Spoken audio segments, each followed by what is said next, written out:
Sami Shah. I am from Pakistan. We're going to deal with that. We're going to shy away from that issue. I grew up in Karachi, Pakistan. When my mom was growing up, Karachi was this insanely awesome place, apparently. The Beatles came there, and there was, like belly dancers from Lebanon used to tour through the country. I think now that's impossible. I think everyone in Karachi lives in a perpetual state of trauma because the violence personally affects everyone's lives. Around 2006, I was doing stand-up comedy. At the time in Pakistan, I was doing, as much as I could. Then Dawn News, which had been after me for a while to do a news satire show. They'd seen The Daily Show and all that. They wanted something similar. So then I started News Weekly. Now what do I do with all my Death to America signs? They're taking up room in my garage. My daughter was born in May of 2009. If I had a boy, I probably would stay. But I don't want a girl growing up in that country.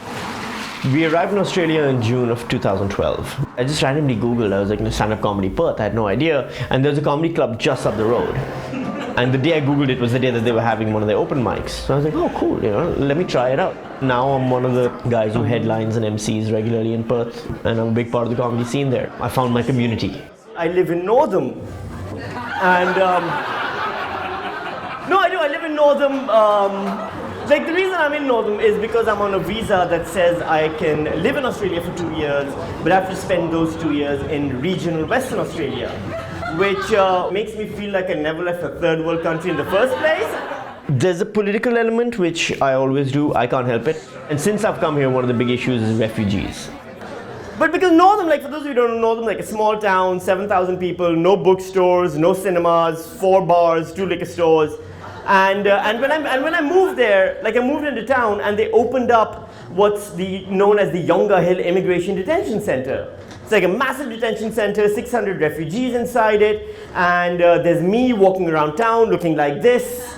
Like every time I'd go to Woolies, they'd be like, oh my God, one of them got out! It's just a lot of misinformation and a lot of false assumptions that are being provided to the public. So this woman's like, what if one of them escapes? What do we do? I was like, I don't know, invite him in. He might teach you how to read and fix your teeth. Give that a shot. Like,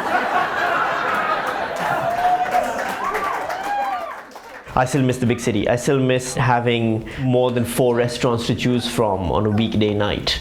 Like, I'd like to not live in a rural town that's an hour and a half away from every comedy club and from IKEA and shopping malls and things like that.